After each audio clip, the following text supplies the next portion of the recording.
नमस्कार, मैं श्यामगिरी। आप देख रहे हैं टीएफडी इंडिया न्यूज 24। टीएफडी इंडिया न्यूज 24 में आप सभी दर्शकों का स्वागत है। नीतीश से लेकर हेमंत सोरेन तक मुसीबत से बन गए इस वक्त मोदी सरकार के लिए। झारखंड में नगर निकाय चुनाव की आज घोषणा दोपहर 2 बजे हो गई। राज्य निर्वाचन आयुक्त द्वारा यह घोषणा जो हुई है, झारखंड में लंबे इंतजार के बाद नगर निकाय चुनाव की घोषणा 2 बजे राज्य निर्वाचन आयुक्त अलका तिवारी ने किया। फरवरी में मतदान प्रस्तावित है, जिससे 48 शहरी निकाय, 9 नगर निगम, 20 नगर परिषद, 19 नगर पंचायत में चुनाव होंगे। यह चुनाव गैर दलीय आधार पर बैलेट पेपर से होगा। राजनीतिक दल इसे शहरी राजनीति या सेमीफाइनल मान रहे हैं। आचार संहिता आज से लागू।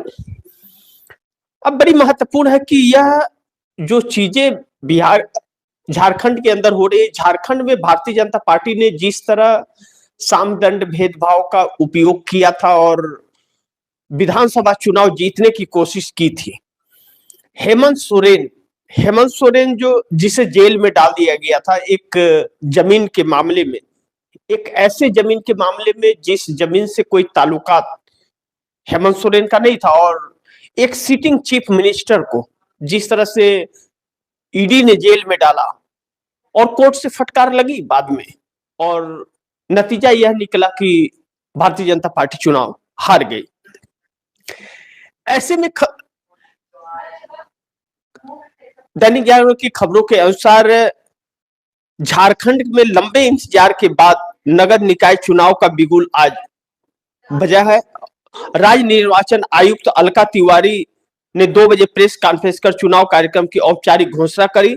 सूत्रों के अनुसार अधिसूचना आज ही जारी होने की संभावना, जिसके साथ नामांकन प्रक्रिया शुरू हो जाएगी। चुनाव गैर दलीय आधार पर होंगे, लेकिन सभी प्रमुख दल जेएमएम, झारखंड मुक्ति मोर्चा, भारतीय जनता पार्टी, कांग्रेस आदि शहरी क्षेत्र में दबदबा कायम करने की कोशिशों में जुटेंगे। लेकिन झारखंड के अंदर कल्पना सोरेन एक अहम भूमिका निभाने वाली है।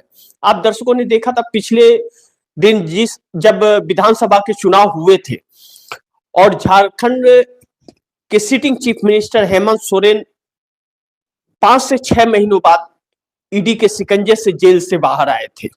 परिणाम, हेमंत सोरेन को जेल में डालना कल्पना सोरेन के रूप में झारखंड को एक ऐसी महिला नेता मिली जिसे भारतीय जनता पार्टी के दिग्गज नेताओं को उनके सामने सरेंडर होना पड़ा और झारखंड भारतीय जनता पार्टी के हाथ से निकल गया। उस वक्त जिस तरह झारखंड मुक्ति मोर्चा को तोड़ने की भी कोशिश हुई थी और वह तोड़ ना सके, लेकिन सरकार गिरा ना सके। अभी 26 जनवरी को जब पद्म भूषण से सम्मानित किया गया शिबू सोरेन को, वह शिबू सोरेन जो गुरुजी के नाम से झारखंड में जाने जाते थे, हेमंत सोरेन के पिता, जो बिहार से झारखंड को अलग करने की एक लड़ाई, बल्कि सिर्फ एक स्टेट को अलग लेने की नहीं, आदिवासी समाज की लड़ाई लड़ने वाले शिबू सोरेन कई बार के मुख्यमंत्री और कई बार के सांसद रहे, जिसे पूरा आदिवासी समाज गुरुजी के नाम से जानता था। उसे भारत रत्न मिलना चाहिए था, लेकिन मोदी सरकार ने उन्हें पद्म भूषण सम्मान से सम्मानित किया, सिर्फ इसलिए कि हेमंत सोरेन एनडीए गठबंधन का हिस्सा नहीं बने, हेमंत सोरेन कांग्रेस का साथ नहीं छोड़े, इसके लिए यह भेदभाव किया गया। लेकिन राजनीतिक हलकों में इस राज्य की शहरी राजनीति का सेमीफाइनल माना जा रहा है। झारखंड में कुल 48 शहरी स्थानीय निकाय, 9 नगर निगम, 20 नगर परिषद और 19 नगर पंचायत में चुनाव प्रस्तावित है। इनमें रांची, धनबाद, जमशेदपुर, देवघर, बोकारो आदि प्रमुख शहर शामिल है। राज्यपाल संतोष कुमार गंगवार ने पहले ही चुनाव कार्यक्रम को मंजूरी दे दी है। हाईकोर्ट के निर्देश पर 31 मार्च 2026 तक पूरी प्रक्रिया समाप्त करने का लक्ष्य है, इसलिए चुनाव फरवरी में कराए जाएंगे। प्रमुख अपेक्षित शेड्यूल घोषणा के बाद पुष्टि होगी। अधिसूचना 27 जनवरी 2026, नामांकन अधिसूचना के अगले दिन से 7 से 10 कार्य दिवस, मतदान फरवरी अंतिम सप्ताह, संभावित 24 से 27 फरवरी, एक ही चरण में मतदान होना है। अब भारतीय जनता पार्टी विपक्ष में है इस वक्त झारखंड के अंदर, और इंडिया गठबंधन की सरकार है। जब इंडिया गठबंधन की सरकार है झारखंड के अंदर और हेमंत सोरेन मुख्यमंत्री हैं, अब ऐसे में भारतीय जनता पार्टी के लिए कितनी मुश्किल होगी निकाय चुनाव में, जबकि अभी तक भारतीय जनता पार्टी की जहां पर सरकार नहीं है वहां पर भारतीय जनता पार्टी को निकाय चुनाव से लेकर के बाकी किसी भी चुनाव को जीत पाना नामुमकिन सा रहा है। एसआईआर के तहत जो नामों में मतदाता सूची में कटौती या फर्जीवाड़ा का जो अभी तक सिलसिला रहा बिहार चुनाव से लेकर के और महाराष्ट्र बीएमसी तक, वह भारतीय जनता पार्टी के पक्ष में रहा। लेकिन जिन राज्यों में भारतीय जनता पार्टी की सरकार नहीं है, जैसे पश्चिम बंगाल, ममता बनर्जी एक चुनौती है, जैसे केरल, विजयन एक चुनौती है, लेफ्ट की सरकार है, कांग्रेस मुख्य विपक्षी दल है, तमिलनाडु स्टालिन भारतीय जनता पार्टी की सरकार नहीं है, कर्नाटक में भारतीय जनता पार्टी की सरकार नहीं है, तेलंगाना, हिमाचल प्रदेश, पंजाब आदि जगहों पर जहां भारतीय जनता पार्टी की सरकार नहीं है वहां निकाय चुनाव भी भारतीय जनता पार्टी के लिए लेने के देने पड़ते हैं। ऐसे में बिहार के अंदर झारखंड मुक्ति मोर्चा जेएमएम जो है वह चुनाव नहीं लड़ी थी, इंडिया गठबंधन का हिस्सा रहते हुए भी इंडिया गठबंधन का हिस्सा नहीं रही और वह कहीं भी अपने प्रत्याशी खड़ा नहीं किए। अब हम आते हैं मूल अंशों पर। जो मुख्य चर्चा नीतीश से लेकर हेमंत सोरेन मोदी के लिए नई चुनौती की जो बात कही जा रही है वह बड़ी महत्वपूर्ण है, क्योंकि नीतीश कुमार बिहार के अंदर लगातार सरगर्मियों में छाए हुए हैं। नीतीश कुमार एक बहुत बड़ी चुनौती अब मोदी सरकार के लिए बनते जा रहे हैं, लेकिन झारखंड के अंदर हेमंत सोरेन उससे भी बड़ी चुनौती बन जाएंगे। नीतीश कुमार तो गठबंधन तोड़ करके अपना मिशन 122 कंप्लीट करके 5 साल का एक कंफर्टेबल सरकार बिहार के अंदर देना चाहते हैं और कई सारे कारणों से भारतीय जनता पार्टी का साथ छोड़ना चाहते हैं, जिस पर लगातार वह एक रणनीति के तहत काम कर रहे हैं। लेकिन हेमंत सोरेन अपने वजूद को बनाए रखने में और भारतीय जनता पार्टी की जो चालाकियां हैं चुनाव के वक्त होती हैं उससे सतर्कता बरतते हुए निकाय चुनाव को एक चुनौती देते हुए नजर आ रहे हैं। अब बड़ी महत्वपूर्ण है कि जिस तरह से 39 स्टार प्रचारकों का एक दल केंद्रीय नेतृत्व भारतीय जनता पार्टी ने जो विधानसभा चुनाव में उठाए थे और घुसपैठियों का मुद्दा उठाया था, हेमंत विश्व शर्मा असम के मुख्यमंत्री भी और चाहे प्रधानमंत्री हो या गृह मंत्री अमित शाह हो, लगातार झारखंड के अंदर घुसपैठियों का मुद्दा चलता रहा। लेकिन चुनाव खत्म हुआ, घुसपैठिया खत्म हो गया। अब एसआईआर, तो एसआईआर भारतीय जनता पार्टी के लिए दिक्कत और झारखंड में अभी शुरुआत नहीं हुई है। लेकिन जो निकाय चुनाव है, निकाय चुनाव में सेमीफाइनल के तौर पे इसे कहा जा रहा है कि सेमीफाइनल है।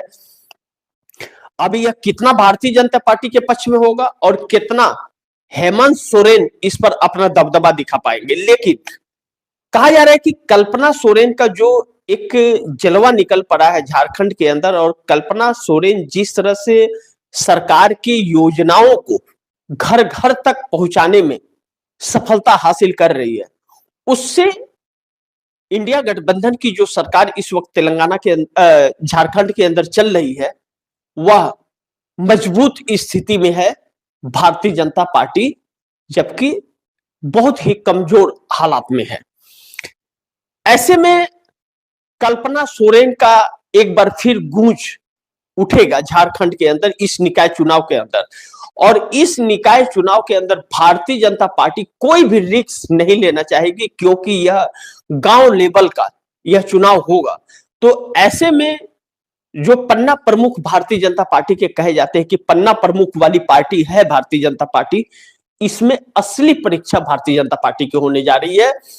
अब झारखंड में यह साबित होगा कि जो महाराष्ट्र बीएमसी के अंदर भारतीय जनता पार्टी ने किया और सिंगल लार्जेस्ट पार्टी बनी है, जिस तरह फर्जी मतदान हुए, जिस तरह से लोकसभा चुनाव में वोटरों के नाम रहे, विधानसभा में रहे लोगों के नाम, लेकिन बीएमसी चुनाव में लोगों के नाम नहीं रहे मतदाता सूची के अंदर।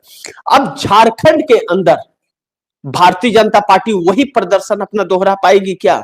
यह एक बड़ी चुनौती भारतीय जनता पार्टी के लिए होने जा रही है, जो भारतीय जनता पार्टी के लिए अग्नि परीक्षा होगी। अगर झारखंड के अंदर भारतीय जनता पार्टी ने प्रदर्शन नहीं किया तो यह साबित हो जाएगा कि भारतीय जनता पार्टी वोट चोरी के बगैर वह सत्ता में नहीं आ सकती।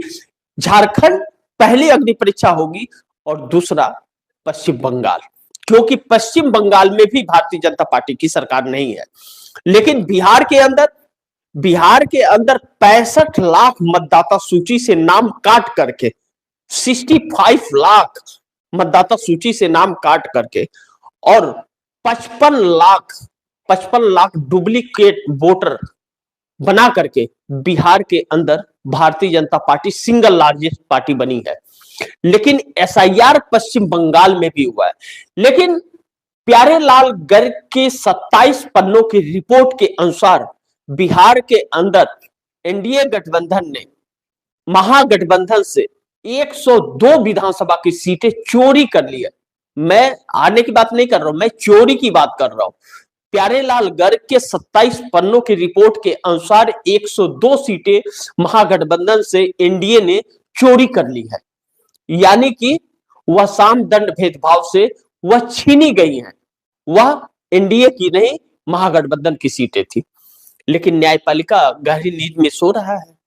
न्यायपालिका ने न तो एसआईआर पर कोई फैसला दिया और ना तो वोट चोरी पे। अगर यूं कहा जाए तो मोदी की सरकार भी असंवैधानिक है, क्योंकि 76 लोकसभा की सीटें संदेह के घेरे में है। सुप्रीम कोर्ट में केस है, कोई सुनवाई नहीं है, तारीख पर तारीख चल रही है और एक असंवैधानिक सरकार देश में चल रही है, जो तानाशाहियां करती हुई नजर आ रही है, जो नए नए कानून लागू करती हुई नजर आ रही है, जो बेरोजगार करते हुए नजर आ रही है, महंगाई बढ़ाते हुए नजर आ रही है और अमेरिका के सामने सरेंडर की हुई नजर आ रही है। ऐसे ही एक असंवैधानिक सरकार चलती है जैसे चल रही है। लेकिन इस वक्त जो झारखंड के अंदर है, पश्चिम बंगाल में भी एसआईआर हुआ है। पश्चिम बंगाल में सरकार क्या बिहार का प्रदर्शन दोहरा पाएगी, यह देखना बड़ी महत्वपूर्ण होगा। लेकिन झारखंड में निकाय चुनाव भारतीय जनता पार्टी के लिए अग्नि परीक्षा होने जा रहा है कि अब झारखंड में पता चलेगा कि भारतीय जनता पार्टी की पॉपुलैरिटी कितनी बढ़ रही है और कितनी घट गई है। क्या भारतीय जनता पार्टी के वोटर बने हैं? ऐसे वक्त में जब भारतीय जनता पार्टी के अंदर गृह युद्ध छिड़ा हुआ है, भारतीय जनता पार्टी के नेता ही भारतीय जनता पार्टी के खिलाफ हो रहे हैं, यूजीसी को लेकर के, या आदिवासी समाज जिस तरह लाखों की संख्या में झारखंड हो, छत्तीसगढ़ हो, आसाम हो, चाहे वह गुजरात हो, महाराष्ट्र हो, मध्य प्रदेश हो, जिस तरह से लोग सड़कों को उतर रहे, चाहे आप उत्तराखंड ले लीजिए, लाखों हजारों की संख्या में लोग सड़क पर, भारतीय जनता पार्टी के लोग ही भारतीय जनता पार्टी के खिलाफ क्यों उतर रहे हैं? वादा खिलाफ ही। और जो भयावह परिस्थितियां बनी हुई हैं, सरकार हिली हुई है। लेकिन निकाय चुनाव का तारीखों का ऐलान होने के बाद भारतीय जनता पार्टी में सुगबुगाहट बड़ी तेज हो गई है कि अगर झारखंड में निकाय चुनाव हार गए तो फिर भारतीय जनता पार्टी में इस्तीफों की फिर एक बार झड़ी लगने जा रही है। इस बात से इनकार नहीं कर सकते। आगे इंतजार करते हैं, जो भी खबरें होगी आप दर्शकों तक लाते रहूंगा। आप दर्शकों की क्या राय है, क्या सुझाव है, कमेंट बॉक्स में जरूर दीजिएगा। इस खबर को ज्यादा से ज्यादा शेयर कीजिएगा, अपने दोस्तों को भी कहिएगा आगे शेयर करें। आपने अगर टीएफडी इंडिया न्यूज़ 24 को सब्सक्राइब नहीं किया, सब्सक्राइब कर लीजिए। अपने दोस्तों को भी कहिएगा सब्सक्राइब करें। मिलते हैं अगली खबर के साथ, तब तक के लिए नमस्कार।